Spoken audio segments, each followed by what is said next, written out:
Berger, de Bing, donc c'est le village le plus élevé du département de la Meuse, 300 mètres seulement. Et c'est ici, moi je pensais qu'il y a un Américain qui allait se montrer parce qu'il y a le château Saint-Maur dont le cloître a été restauré par une certaine Miss Belle Skinner, bienfaitrice américaine qui finança sa construction après la Première Guerre, c'est assez joli d'ailleurs. Et donc si ça s'appelle Hatton-Châtel, c'est tout simplement parce que l'évêque de Verdun, Hatton, donna son nom au village. Édifié une forteresse au 9e siècle. C'est la dernière vraie localité parce que le lac de Madine, c'est en fait au cœur d'un parc régional de Lorraine qu'on arrive, un parc énorme hein, qui s'étend sur plus de 1000 hectares, un cadre de verdure de 4 km de tour. Et donc la ville dont je viens de vous parler, la localité, c'est vraiment la dernière avant d'arriver là. Et un lac de Madine qui doit aussi beaucoup hein, au cyclisme, à la Cité du Tour de France, l'entente entre les deux. Je dirais que le Tour trouve un bon accueil ici et je dirais que pour ce qui est des retombées publicitaires, c'est pas mal non plus le lac de Madine qui est devenu le lieu de référence du Grand Prix des Nations contre la montre. Et la seule fois où on est venu ici, c'était justement un contre la montre, vous vous souvenez sans doute, avec Miguel Indurain qui avait... C'est amusant de voir son frère Prudencio, ça doit lui rappeler des souvenirs assez étonnants, puisque la dernière fois qu'on est arrivé ici, dans le contre la montre, eh bien, normalement Prudencio, c'est vraiment un comble, on vous a peut-être raconté l'histoire, aurait dû être hors délai dans ce contre-la-montre, hors délai à cause de qui? À cause de son frère Miguel. Mais sa chance, c'est que Miguel en fait a crevé, et grâce à cette crevaison, eh bien la moyenne a été légèrement plus élevée. À 20 secondes près, il était dehors, et c'est juste le temps que Miguel a perdu dans sa crevaison. C'est un comble. Ah, on découvre là un Portugais, Orlando Rodrigues, et oui, depuis Agostinho et Da Silva. Ça faisait longtemps. Agostinho, Da Silva et Ferreira, ce sont les trois coureurs portugais qui ont déjà gagné des étapes dans l'histoire du Tour. Et attention, c'est pas un mauvais grimpeur, et 14e du Tour d'Espagne l'année passée. On en reparlera dans la montagne de celui-là. Mais je crois que le réalisateur a raison. L'image doit maintenant rester ici. Et oui. Toujours, Michel, aucune tentative. On va arriver au panneau indiquant 5 km de l'arrivée, il est là tout en haut. Et rien du tout. Aucune tentative et aucun coureur qui reste dans les roues, parce qu'on aurait pu croire un moment qu'à 15-20 km de l'arrivée, avec 8 minutes d'avance, Saugrain serait resté dans les roues parce que c'est pas tout à fait à lui à rouler, mais il fait son boulot comme les autres et il n'a pas encore lâché un relais. Tout le monde roule sa part. C'est vraiment une très belle échappée. Eulo ne va pas attaquer. Bon, mais si, attention, ce qu'on dit, c'est pas des vérités, ce sont des supputations. 6-15 du dernier écart. Donc, Eulo n'a pas de raison d'attaquer. Lui, son but, c'est d'être avec. Après, on verra bien s'il essaie de jouer la victoire d'étape. Son but, de toute façon, c'est de ne pas être lâché. Saugrain, bah, il se dit, moi, tant que je suis avec, j'ai toutes mes chances. Alors, de qui peut venir une attaque? De Piccoli, de Yarman, de Nelissen? Yarman peut très bien se dire, moi, si je suis capable de battre Bugno à l'Amstel Gold Race, je peux les battre tous les quatre aussi. Piccoli se dit, bon, oui, j'ai quand même gagné le sprint, là, le sprint intermédiaire. Pourquoi pas aussi? Nelissen n'est pas moins fort. Donc, finalement, on peut très bien envisager aussi qu'il arrive à 5. Hein. Oui, mais connaissant le tempérament de Yarman et le tempérament de son directeur sportif, je pense qu'à 3 km de l'arrivée, il va quand même essayer une petite tentative. 1500 mètres. Votre coup de cœur aujourd'hui, Michel? On attend encore un peu. On attend encore un peu. J'hésite entre deux coureurs. Vous hésitez entre Lesniewski, je suis sûr, et Schwarzentrubber, mais le deuxième ne fait pas partie du Tour de France. L'Autrichien a arrêté sa carrière. Non, c'est en sérieux. 4 km. Les positions bien établies. Et c'est vrai que depuis un moment, Yarman, je ne dis pas qu'il ne prend pas de relais, mais il est souvent dans une position qui lui permet de voir tout le monde. Voilà, qui remonte. Maintenant, de toute façon, c'est la préparation. Eulo a quand même intérêt à continuer à rouler un petit peu aussi, lui. Oui, parce que ce serait quand même bête de perdre 3 minutes de perdre beaucoup de temps maintenant avec tout ce qu'ils ont fait.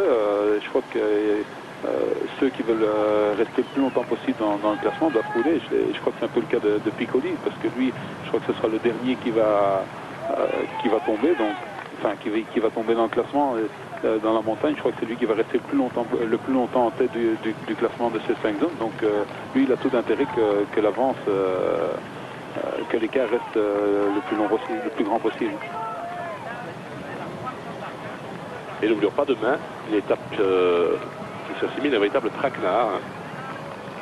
pas du tout pour les sprinters et Eulot pourra déjà s'attendre à être attaqué par Piccoli et par Yarman. Hein. Bagarre du maillot jaune à 3 km avec Yarman, Eulot, Piccoli, Saugrain et Nelissen. Autrement dit, nous avons là 2 Français, un Italien, un Suisse, un Néerlandais. Les Français qui ont déjà eu leur lot de bonheur, un maillot jaune, une victoire étape. Les Italiens ont déjà eu une étape aussi grâce à Cipollini. Et les Suisses alémaniques, avec Sulé, il y a eu le prologue et le maillot jaune, c'est pas mal. Pour ce qui est des équipes, Gann a déjà été rassasié, mais pour Breccia-Latte, pour MG, pour Rabobank et pour Aubervilliers, c'est une occasion de première. Et j'ai envie de dire que pour des équipes comme Breccia-Latte, Rabobank et Aubervilliers, c'est peut-être, ils n'auront peut-être plus ces équipes une deuxième possibilité dans tout ce Tour de France de gagner. Je ne dis pas pour MG, il y a beaucoup de coureurs qui peuvent faire quelque chose tout seuls, mais dans ces 3 équipes-là, c'est peut-être, sera difficile de retrouver des conditions aussi favorables qu'aujourd'hui. Oui, tout à fait. Maintenant, on voit que Saugrain commence à rester derrière. Hein, et il va commencer à se préparer pour le sprint. Mon coup de cœur, je le donne quand même à Danny Nelissen parce qu'avec ce qu'il a fait depuis le début du tour,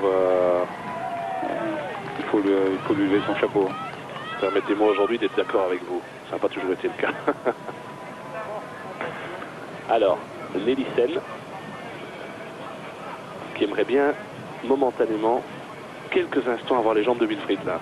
Son homonyme, n'oublions pas. Et moi je regarde, il y en a un à côté de moi qui doit être dans un état pas possible. Il est donc à 15 mètres de moi. C'est le commentateur de la NOS, puisque je rappelle que Jean Nelissen est le tonton, l'oncle de Danny. Et la dernière fois qu'il avait failli gagner, Danny, donc ici il peut gagner, il était tombé en bas de sa chaise. Comme Luc Varenne un jour a mis dans son Rémo. Ça ralentit très fort. Hein. Ils vont sûrement perdre 2 minutes dans les 3 derniers kilomètres. Ah oui, mais l'enjeu d'une victoire d'étape, hein, c'est clair que bon, pour Eulot, il y aura de toute façon le jaune. Mais imaginez pour un groupe comme Aubervilliers, qui est un petit groupe, et inversement pour Rabobank, avec cette équipe investie dans le cyclisme, avec le passage 3 jours aux Pays-Bas, bredouille, l'importance qu'il y a. Et même pour une équipe comme Breccia-Latte, qui a été invitée au Tour de France, hein, qui fait partie des wildcards. Il y a parmi ces 5 équipes représentées, il y en a 2 qui ont été invités, Aubervilliers et Breccia-Latte. Voilà, ça roule plus du tout là. Pas oublier non plus qu'il y a un seul homme qui est vraiment à coup sûr dans cette échappée. Le leader de l'équipe, c'est Piccoli. C'est le seul qui est, c'est clair et net, le coureur protégé chez Breccia-Latte, c'est Piccoli. Davantage que Yaskula. C'est lui qui devrait rouler un peu, hein, parce que dans la montagne, il peut aussi faire la différence. Donc, alors Michel, le sprint, attention, et ça va aller très vite. Hein. Je dis, si quelqu'un peut pousser le 11 dents... Oui, s'ils ont le 11 dents avec... ils pourront le mettre aujourd'hui, hein, parce que le vent est quand même assez favorable. Ça descend. Ça descend, donc je crois que le 11 ans va être favorable. Hein. Bon, ce que ce Saugrain, il n'y aura plus jamais d'occasion comme ça dans ce Tour de France, ça c'est évident. Mais d'autres doivent se dire la même chose. Eulot emmène, lui, Eulot il sent lui les palpitations, mais il voit ce maillot jaune qui est là-bas tout au bout, même si c'est une bulle verte qui est là-bas.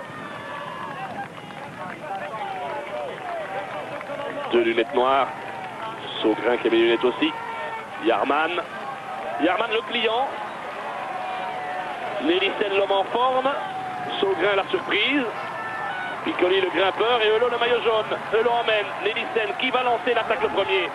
Vous voyez qu'on ne se protège pas du tout du vent, il n'y en a pas trop. Nelissen est dans la meilleure position, en 3e position. Dans la route, au milieu du groupe.